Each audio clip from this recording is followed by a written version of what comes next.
Pernah nggak kalian sadar kalau gambaran wajah Yesus itu hampir selalu berbeda-beda di setiap negara? Di Eropa, Yesus sering digambarkan berkulit putih, berambut panjang kecoklatan, dan bermata terang. Tapi di Ethiopia, ada lukisan Yesus dengan kulit gelap khas Afrika. Sementara di Asia, kadang ada wajah Yesus malah terlihat seperti orang Timur. Pertanyaan sekarang, sebenarnya wajah asli Yesus itu seperti apa? Dan mengapa gambaran Yesus berkulit hitam hampir tidak pernah populer di dunia barat?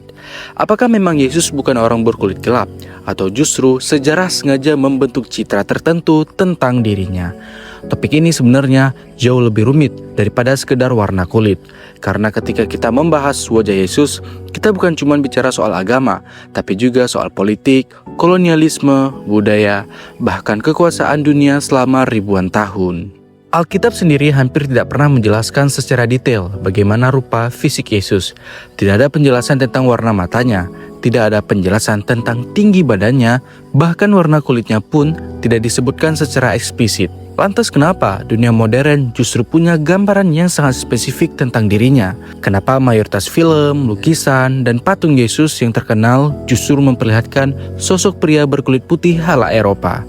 Dan kalau memang Yesus lahir di Timur Tengah, apakah masuk akal jika ia berkulit sangat terang? Mari kita bedah bersama sejarah panjang bagaimana dunia membentuk wajah Yesus yang kita kenal hari ini.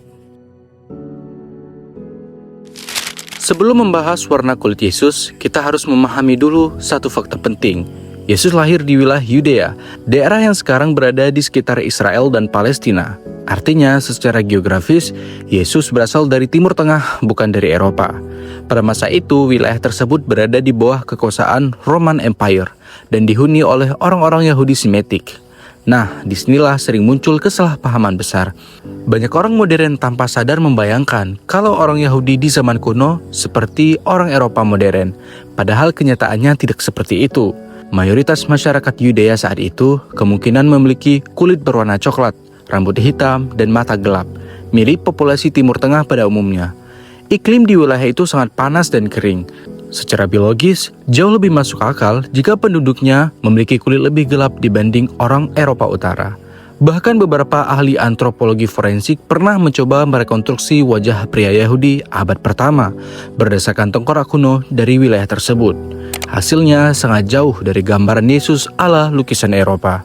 Wajah rekonstruksi itu menunjukkan pria dengan kulit gelap, rambut pendek keriting, hidung besar khas Timur Tengah, dan wajah yang jauh lebih kasar dibanding citra Yesus modern yang sering terlihat lembut dan bercahaya. Namun masalahnya, dunia tidak mengenal Yesus lewat rekonstruksi ilmiah. Dunia mengenal Yesus lewat seni, dan seni selalu dipengaruhi oleh budaya serta kekuasaan zaman. Untuk memahami mengapa Yesus identik dengan kulit putih, kita harus mundur jauh ke masa ketika Kristen mulai menyebar ke Eropa. Awalnya, agama Kristen lahir dari Timur Tengah. Para pengikut pertamanya juga berasal dari kawasan tersebut. Namun semuanya berubah ketika Kekaisaran Romawi mulai mengadopsi Kristen sebagai agama resmi. Peristiwa besar ini terjadi pada masa Constantine the Great. Ketika agama Kristen mulai menjadi agama dominan di Eropa, gambaran tentang Yesus perlahan ikut berubah mengikuti budaya masyarakat setempat. Ini sebenarnya hal yang sangat umum dalam sejarah manusia. Setiap peradaban cenderung menggambarkan tokoh suci dengan wajah yang mirip dengan mereka sendiri. Di Cina, tokoh agama sering dilukis seperti orang Cina. Di India, tokoh suci sering digambarkan seperti masyarakat India. Dan di Eropa pun, Yesus digambarkan seperti orang Eropa. Awalnya, perubahan ini terjadi perlahan lewat lukisan-lukisan gereja. Namun memasuki abad pertengahan, gambaran Yesus berkulit putih mulai menjadi standar dominan. Terutama ketika gereja dan kerajaan Eropa memiliki kekuasaan besar atas dunia barat.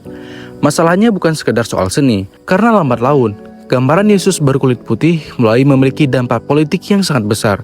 Saat bangsa-bangsa Eropa mulai melakukan kolonialisme ke Afrika, Asia, dan Amerika, mereka membawa agama Kristen bersama citra Yesus versi orang Eropa.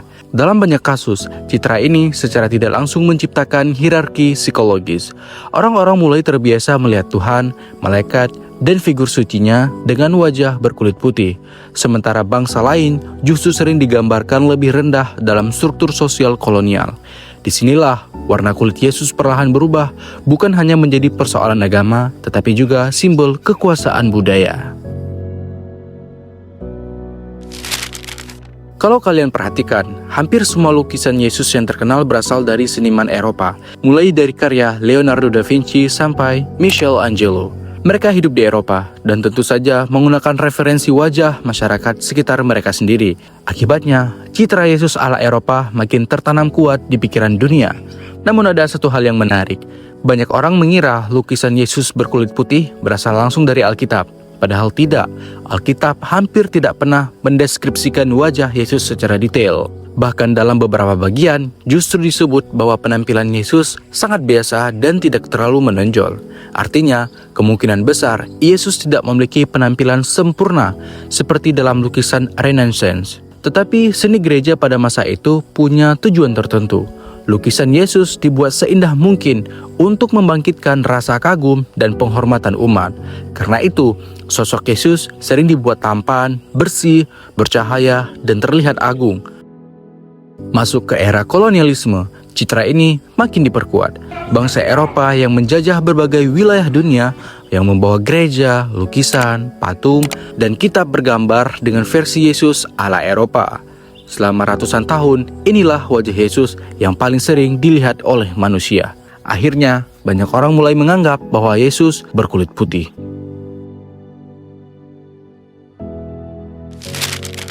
Pertanyaan soal warna kulit Yesus sebenarnya bukan sekedar rasa penasaran sejarah.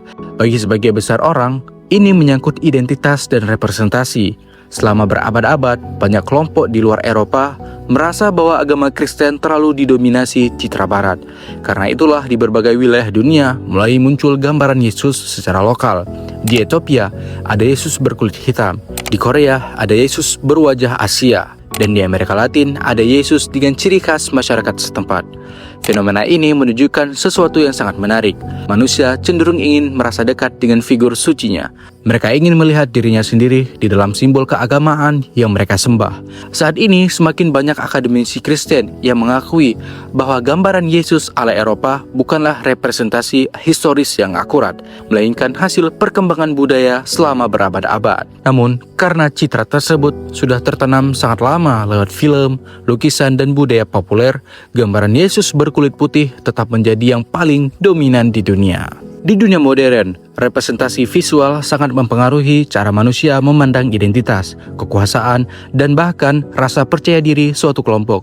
Karena itulah sebagian aktivis dan akademisi mencoba mengangkat kembali kemungkinan bahwa Yesus sebenarnya jauh lebih dekat dengan masyarakat Timur Tengah daripada gambaran Eropa modern. Di sisi lain, ada juga kelompok yang merasa pembahasan ini tidak terlalu penting. Bagi mereka, pesan moral dan ajaran Yesus jauh lebih penting dibanding warna kulitnya. Dan memang, kalau dipikir-pikir, inti ajaran Yesus sendiri lebih banyak berbicara tentang kasih pengampunan dan kemanusiaan daripada penampilan fisik. Namun satu hal yang pasti, sejarah telah menunjukkan bahwa wajah Yesus yang kita kenal hari ini bukan terbentuk secara alami begitu saja. Ia dibentuk oleh ribuan tahun seni, politik, kekuasaan, kolonialisme, dan budaya manusia.